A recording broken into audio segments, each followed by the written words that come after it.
Hello everyone, আসসালামু আলাইকুম। সবাই কেমন আছো? আশা করি সবাই ভালো আছে। আলহামদুলিল্লাহ আমি অনেক বেশি ভালো আছি। চলে আসলাম তোমাদের জন্য আর একটা নতুন ভিডিও নিয়ে। আসলে বন্যাবাসীদের জন্য খুবই খারাপ লাগতেছে, কিছু করার নাই। এখানে দোয়া ছাড়া আর টিভিতে নিউজ দেখা ছাড়া আমাদের কোনো উপায় নাই, বা ওইখানে যাইতেও পারবো না। হয়তো বা কিছু টাকা দিয়ে হেল্প করতে পারি, কিন্তু ওইখানে যাওয়ার সাধ্য আমাদের নাই। তো যাই হোক, ঘরে বসে থেকে কি করব, এই জন্য হঠাৎ করে মাথায় একটা বুদ্ধি আসলো যে যেহেতু একটা মেশিন কিনছি, তো একটা কাজ শুরু করি, দেখি পারি কিনা। তো ফোন স্ক্রল করতে করতে দেখি একটা ড্রেস বানাইছে একটা মেয়ে। তো এটা দেখে আমি কি করব, ঘরে আমার পুরনো কোনো ওড়না ছিল না, নতুন ড্রেসের একটা ওড়না ছিল, খুব একদম ফুল নতুন। তো যাই হোক, ওই ওড়নাটা বের করে নিয়ে আসলাম, বের করে এনেই তো কাটাকাটি শুরু করে দিছি। কি করব, কিছু করার নাই, যেহেতু মাথায় ভূত চাপছে, এই ড্রেসটা বানাইতে হবে, মানে বানাইতে হবে। তো যাই হোক, আমি বিছানা মানে বিছাই নিছি ড্রেসটা, সরি ড্রেস বলছে, ওড়নাটা।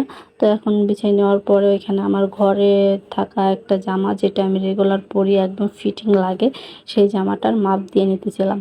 আর আমার কাছে ছিল না চক, হাতে ছিল কলম, কলম দিয়েই দাগাইতেছিলাম। তো যাই হোক, যেহেতু নতুন নতুন অবশ্যই শিখবো, আপনারা আমার জন্য দোয়া করবেন যেন আমি সুন্দরভাবে আরো ভালোভাবে কাজ করতে পারি।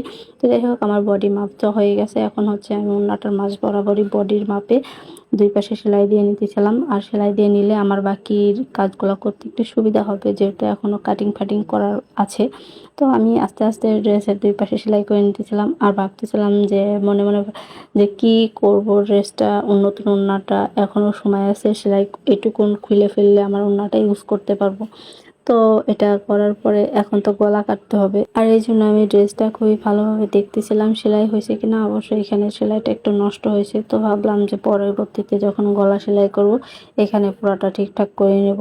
তো এরই মধ্যে আমার হচ্ছে গলা কাটা হয়ে গেছে। তো আমি এই ভিডিওটা এই পর্যন্ত স্কিপ করতেছি। ফুল ড্রেসের ভিডিও দেখতে হলে কমেন্ট করো সবাই।